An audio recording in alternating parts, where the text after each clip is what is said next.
Once again, it is just so awesome to have this chance to be here with you again today. Before we get started, people always ask me sometimes, what was it like working with the presidents and what president was fun?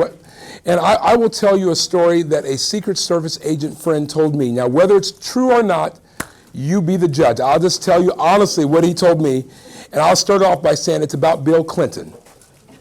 And so that kind of... And now this is what they told me, because I had already gotten out when he was running for his second election. But one of the things that we do know for true, is that Bill Clinton loved, his favorite thing in the world was hamburgers and strawberry milkshakes.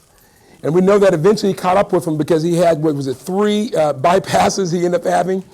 But the thing is that they would say that sometimes they would be riding in the motorcade down the street, and Clinton would see a hamburger place, and he would just order the limousine to stop.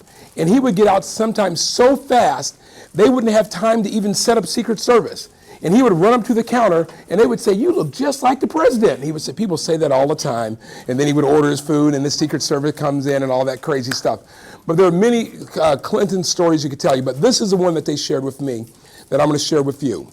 That when he was running for re-election, they were in Illinois, and Illinois is where Hillary Clinton is originally from. And they decided to go through her area where she was raised at and stuff, and they were campaigning all this. And as they're driving along, there's a gas station restaurant that says "World's Best Hamburgers." They say Clinton couldn't resist. He ordered the motorcade to stop. So they get out, they set up everything. He goes inside. Hillary stays inside of the limo. He's in there for a half hour talking to everyone, eating the hamburger, all that stuff. And while he's inside, there's a gas station attendant that walks over to one of the Secret Service agents, and he simply asks this question: "Is that really the president inside there?" And the Secret Service agent said, "Yes." He says, "Well, I went to school with Hillary years ago, but I know she doesn't remember me. That was years ago. That was almost in high school. But you think they would mind if I could just wash the presidential windows and get a picture of me washing the window?" And the agent said, "Sure, go ahead." And by that time, Bill Clinton gets back in the car, and so this gas station attendant is wiping the window. All of a sudden, Hillary looks up and says, "Jeff, I know that guy." And Bill said, "Jeff, you know that guy? How do you know the gas station?" He said, "I went to high school with him. In fact, he was one of my old high school boyfriends." She jumps out of the car, runs up to him and hugs him, and they start talking, exchanging phone numbers. She says, "Bring your family into D.C., we'll show them around," and everything. And so after a few minutes or so, then Hillary gets back in the car, and they're driving off. Then all of a sudden, Bill Clinton looks at her and just starts laughing. He just starts laughing and laughing and laughing. Finally, Hillary said, "What's wrong? What are you laughing about?" He says, I'm just thinking this. What if Hillary would have married Jeff? Hillary would have been the wife of a gas station attendant. And she says, "No, Bill, if I would have married Jeff, then he would have been president of the United States of America." Now, that's what they told me. Now, whether it's true or not, you believe it or not. But there probably is some truth to that. Let's bow our heads for a word of prayer, and we'll get started. Dear God, once again, I thank you so much for this opportunity to be here with my new friends. And Lord, as we've been saying all week, is that we're not here by accident. There's a reason and there's a purpose. And help us to remember, Lord, that you have a plan for all of our lives, a plan that is so much bigger than we can imagine. So help us to always tap into your plan. In your name we pray. Amen.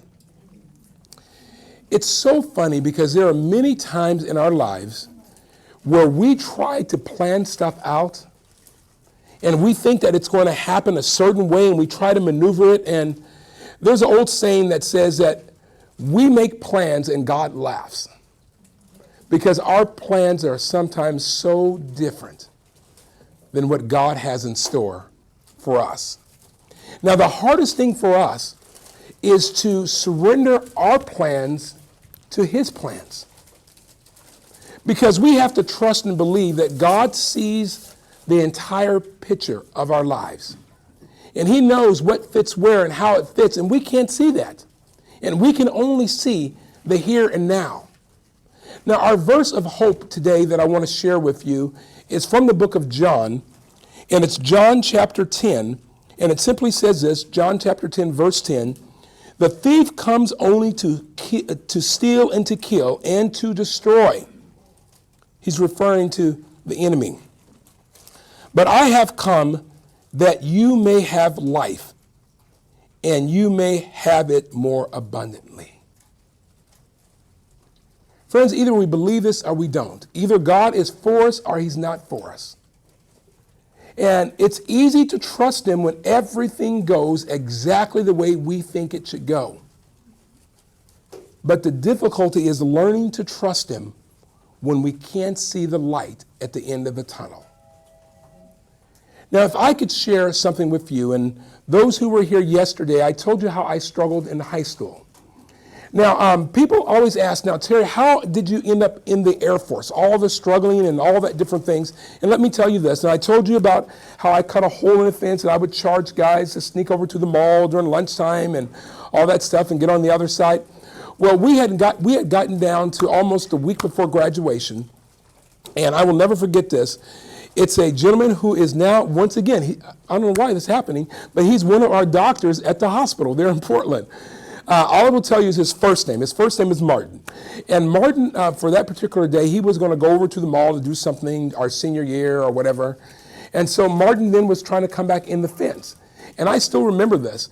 I needed some extra money that day, our sunken. I remember being on the other side, and some said, "Well, Martin, if you want to come in, you got to give me another couple bucks to come through the hole." He says, "Johnsson, I've already given you my money to come over there." I said, "I'm sorry, Martin. You just walk around, walk through the front door." He says, "You know, I can't afford to get in trouble. We're almost ready to graduate." I said, "Well, Martin, that's all I can tell you." Now, finally, I said, "Well, what do you have of value on you?" And so Martin reached in his pocket. He said, "Well, I have these tokens for the video games over at the mall." I said, "How many of those do you have?"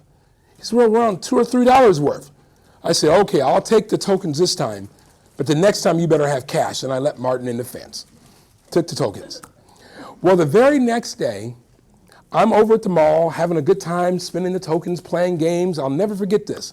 Now, as I'm walking back to the academy, there was an Air Force recruiting booth in the mall. Sergeant sitting behind it, handing out flyers. And I like to tell this to seniors. If you ever walk by a military recruiting booth, unless you want to go into the military, don't stop and start talking.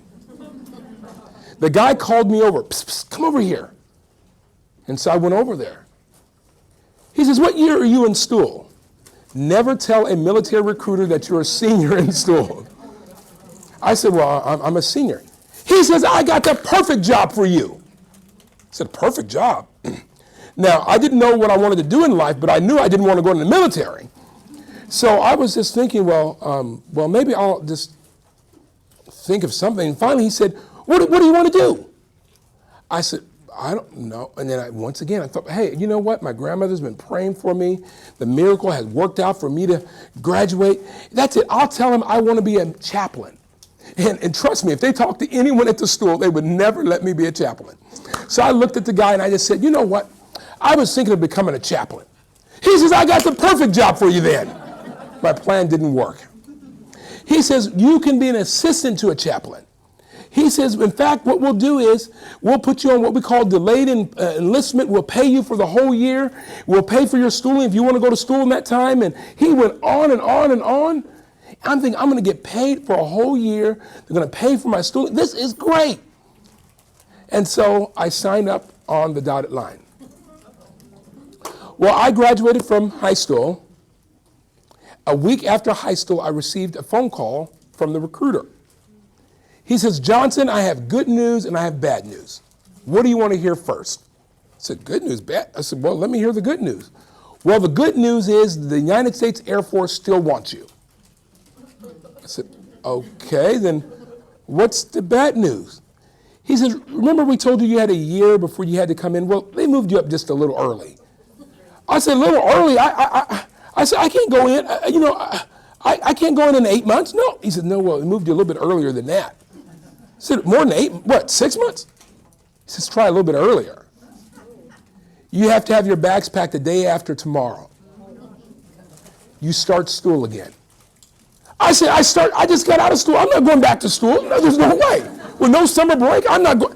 He said, well, you signed up. If I have to, I'll send the military police to come get you. So the next thing I know, I'm headed to San Antonio, Texas in the month of June. And I remember thinking, it can't be that hot in Texas. And I remember looking at the newspaper and seeing that day it was 110 degrees. And we'll be out marching and all that stuff, 50 miles. I'm thinking, this just can't be happening. Now, the thing that was so strange was, here I was really trying to be a better person. That part I can just tell you. I wasn't perfect, but I really was trying to connect with God a little bit more. And maybe you've been in a situation like that. Did you try to connect with God, and all of a sudden it just seems like the more you connected with him, the more things aren't working out. And that's the way, honestly, I was starting to feel. My summer had been taken away, all this stuff, and I'm trying, why would God allow this to happen? Well, we landed there in San Antonio, Texas, at the regular airport. Then they had buses for us. And then we would take a bus over to Lackland Air Force Base. And this is a whole day process. So by the time we got to Lackland Air Force Base, it's like 11 o'clock at night. And the very first thing they have us do is to line up in columns of 4 in front of a door. And the door has a little window, a little porthole on it. And they told us that when you see the TI, and that stands for the training instructor, make sure you snap to attention. Now, what was so strange, because before we got off the bus, the person who told us this was the bus driver, and she was the meanest looking lady I ever seen in my life. She grabbed that microphone and said, fellas, I'm giving you a word of advice. And when you get off this bus and you line up, you're going to meet a TI, and that's training instructor. And whatever you do, make sure the fella never knows your name. There's going to be 100 of you here, so he's not going to know everybody. And the second thing is, don't volunteer for anything. I thought that was so strange, because that's the exact same thing that the recruiter told me when I got on the plane in Portland. So, okay, don't let them know your name, don't volunteer for anything. I can do that. So we get there, 11 o'clock at night, we line up in front of the door. All the guys are fighting, trying to get in the front row. I mean, they're trying to get in the front row. I'm thinking, no, I'm going to be smart. Instead of the front row, I'm going to go to the far right corner, and that way I'll just be completely out of this guy's way, and I'll just mind my own business. In fact, at the airport, I had a little tiny Gideon Bible that I got. And I remember all the guys are cursing and swearing and all sorts of things. I said, well, I'm just going to keep this God thing going and just see whatever. And so I took up my little Bible thing, and I'm just reading my little Bible. Then all of a sudden, we could hear the TI training instructor approaching the door. Then we look at the door, and instead of seeing someone's face through the window like they told us, all we could see was the middle of someone's chest.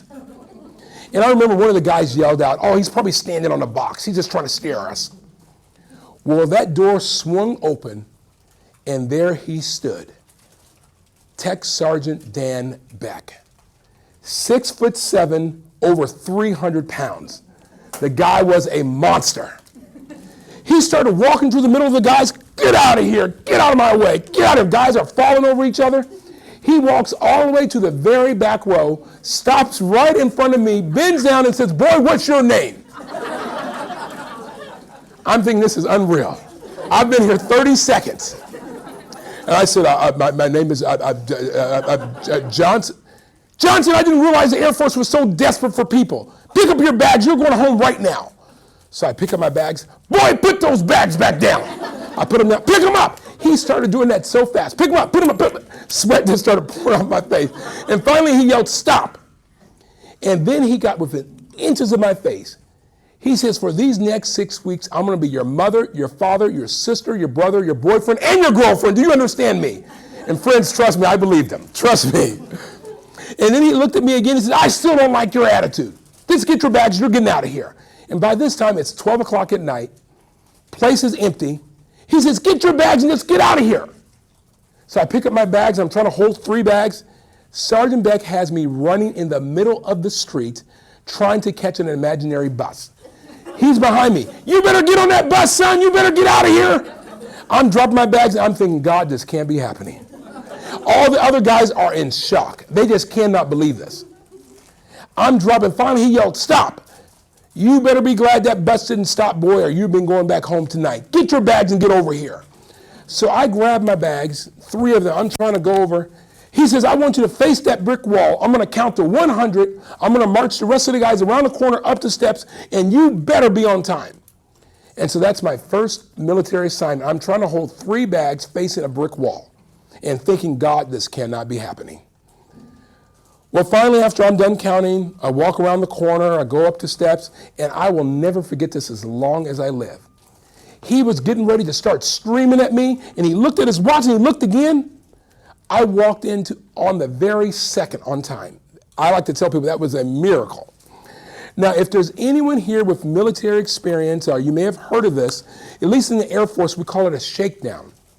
Now, a shakedown is when you have to take everything you own, you brought with you in your suitcases, and dump it on the bed. And that way they make sure you have nothing illegal, and they give you a list of stuff not to bring and all that. Now, since I was the last one in, I had to go to the very, very, very far last bed. And Sergeant Beck had already started looking through people's stuff. And someone had a little tiny cross or something. And so Sergeant Beck started screaming. He says, I better not have any religious people in here. I'll kill you. So I just said, Lord, you know what? I'm not going to let this guy know that I'm trying to be a better person, a Christian. Lord, you're going to have to forgive me. And so I remember going down to my bed, and I like to tell young people this all the time. When you go away to school and stuff, don't do the mistake that I made. And let me tell you what my mistake was. I let my mother pack my bags for me. And mother saw that I was trying to be a better person and a Christian. I had told her about all this. And see, what had happened is that Sergeant Beck had someone who was using religion to get out of stuff and trying to fight with him. And so that's why he wanted to scare them in the very beginning. And so that's why he had said that whole religious thing. And so I just said, I want to let him know. So I go to my bed and I started dumping my first bag my mother packed. And y'all, I am not making this up. My Bible falls out. But then another Bible falls out. And another Bible falls out. Mother put 5 big Bibles in that bag. She was saying, well, maybe some of the guys will forget their Bibles. He can give them an extra one. And I'm thinking, Sergeant Beck, if he's that angry over a little crucifix, and I'm panicking. So I'm thinking, I'll just cover my this stuff, Bibles up, and I'll just have to figure out how to get rid of them. And when I opened up my second bag and I started dumping stuff out, there was a little pamphlet that I even saw here. It's called Steps to Christ. And it's just a little pamphlet about Jesus. And what's unique is it's Jesus knocking on the United Nations building. And so I remember I'm dumping my bag out. Mother put 5, 10, 15, 20. Mother put 35 of those in that bag. I'm horrified by this time. And y'all, I am not making this up once again. When I opened my third bag, I almost had a heart attack. Mother put a 5-volume commentary Bible set in there. Maybe some of the guys will have questions. He can open up and read to them. If you would have looked at my bed, you would have thought I came there to be a missionary. My bed is covered with books and Bibles and all this, and Sergeant Beck is getting closer. I'm thinking, this guy's going to kill me. So I'm thinking, what I'm going to do is that I'm just going to take this stuff, and God's going to have to forgive me. I'm going to put as much as I can in my arms, and when he's not looking, I'm going to put it under the bed, and then I'm just going to put it in the trash can at night. So I'm waiting for him not to look, and I swoop down, I grab a book of hand Bibles, all this stuff. I'm about to put it under the bed, and all of a sudden I hear, Johnsson, what are you hiding down there? I knew you had drugs the first moment I saw you. So he comes running, and he stops, and he looks in my hand. He sees all these books and Bibles, sees all this on the bed, and the first word out of his mouth was, not another religious nut. And I remember thinking, oh no. And then he says, put all that stuff on the bed. So I set it on the bed. And Sergeant Beck would carry a little bamboo little stick with him everywhere he went. Now, the good thing with the Air Force, they don't hit you or anything like that. But Sergeant Beck took that little stick, tossed it in the air. I could still see that. Caught the stick midair, turned it over to face me, and then you could see little notches on it. He says, Johnsson, there's over 100 notches on this. This represents the guys that I've gotten out of here the first 2 weeks of training. And I promise you, you will be the next notch on here.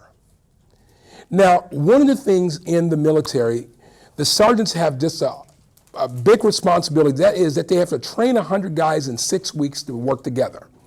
And so what they do, not all of them, but some of the old timers, what they do is they pick one person and then they try to get that person to quit, do all the stuff to him that the other guys will look and go, whoa, whoa, whoa, we see what he's doing to Johnsson. We better straighten up.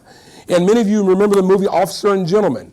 That was the same case. Well, I was the one that he had picked to make the example out of. And I could give you story after story that he would say the same thing. Johnsson, if you want to quit, just say it. You can go home.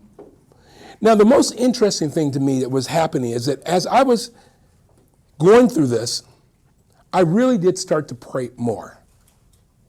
And I remember this one day, and I had made it through the first week, and this one day we're sitting in the bay room. It's a room similar to this, except we're all on the floor, and that's where they make announcements and stuff.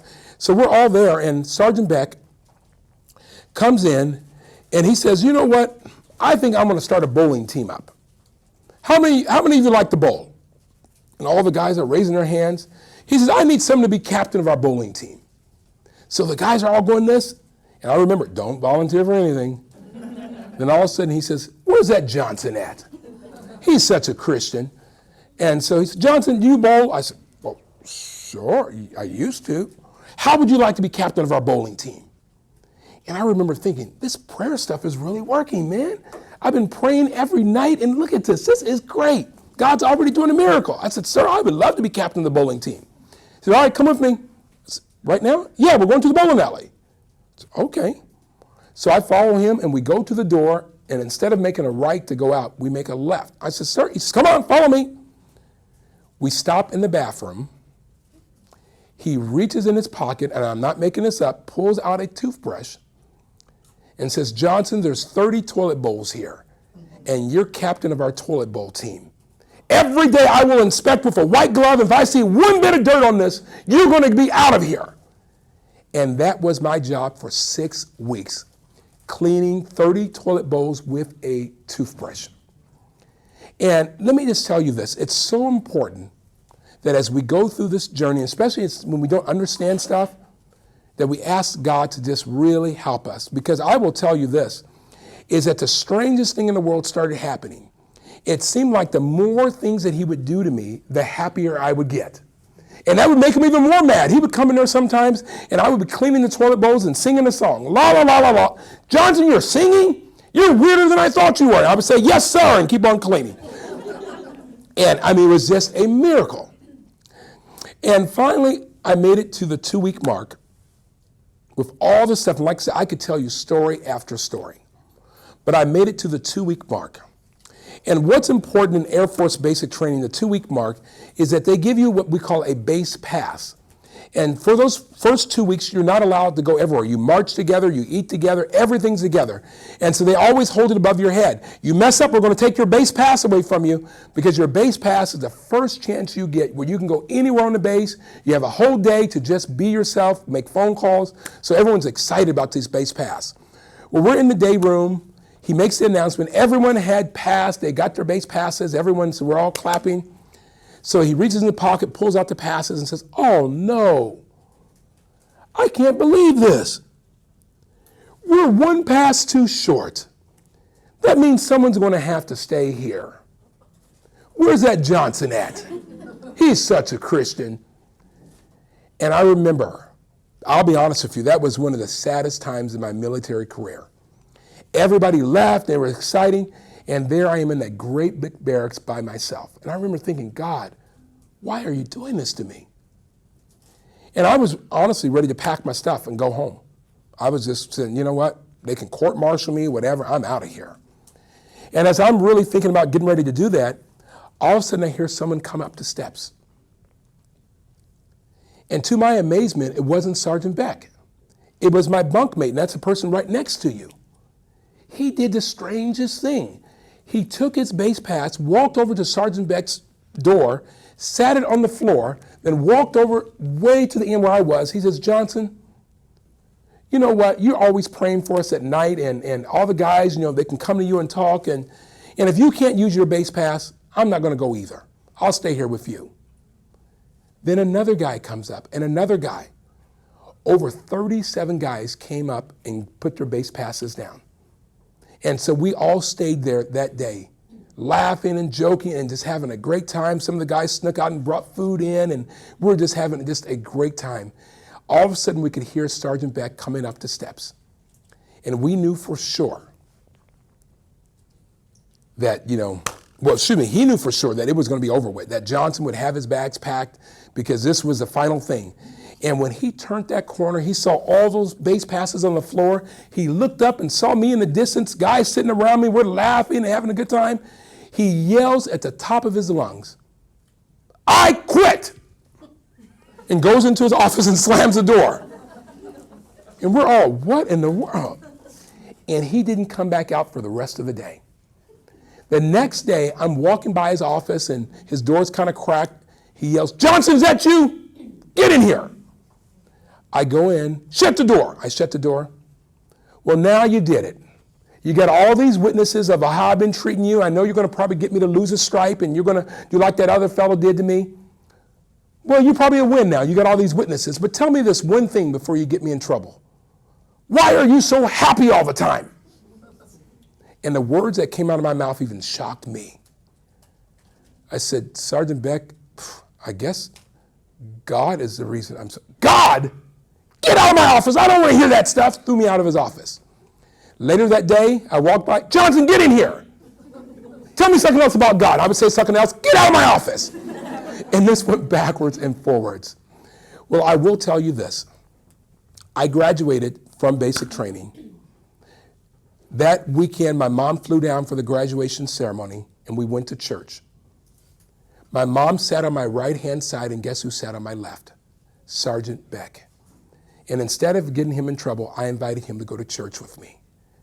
He says, "Johnsson, that's the craziest thing I've ever seen. You invited me to church after all I've been doing to you?" We went out for dinner. It was the most amazing thing of all. A few years after that, I was in Denver, Colorado, and with a person, I don't politically align with him, but I just want to say Ben Carson. We were on an event together, and I had always shared with him and his wife a slick sleeve, and that's a person who just got out of basic training. And this guy walked by, and I said, "I remember, that's a slick sleeve there." So we called the guy over. I said, "What squadron are you from?" He said, "Oh, First." I said, "Oh, First, that's my old squadron." I said, "Do you know Sergeant Beck?" He said, "Sergeant Beck? That great big huge guy?" I said, "Yes." He says, "Man, we love Sergeant Beck." I said, "You love Sergeant Beck?" He says, "Man, he's the greatest Christian TI you'll ever meet." I said, "Christian TI?" He says, "The worst thing he'll ever call you is a meatball." So the worst word out of his mouth is a meatball. Well, friends, just 4 years ago, I was in Massachusetts speaking. And while I was done speaking, I will never forget this. The pastor's wife said, "We have a gift for you, but we need to blindfold you." And I'd have to show you the video of this. And so they blindfold me, and I'm thinking, what in the world? And all of a sudden I hear, "Johnsson, what are you doing on that stage?" Sergeant Beck is now a Nazarene pastor there in Massachusetts. And he came up, and since then we've been on a couple events together. And he always says, "It's that black guy with that big mouth that introduced me to Jesus." And so that's my claim to fame. But I always think, what would have happened if I would have tried to take that situation in my own hand? If I would have tried to say, "You know what, God, I'm going to make this work out the way I want," it would have been a completely different thing. So my challenge for you is that as you surrender to God's plan for your life, there are going to be times that you're going to face Sergeant Becks. There are going to be times where you're going to face things that don't make sense. But instead of giving up, that's the time to trust God even more. Because the verse that we started with says that He has come to give us life and to give us abundant life. And either God has our back or He doesn't.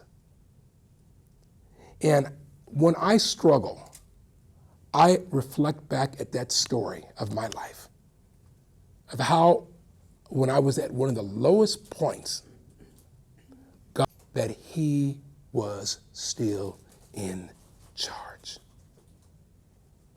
Let's bow our heads for a word of prayer.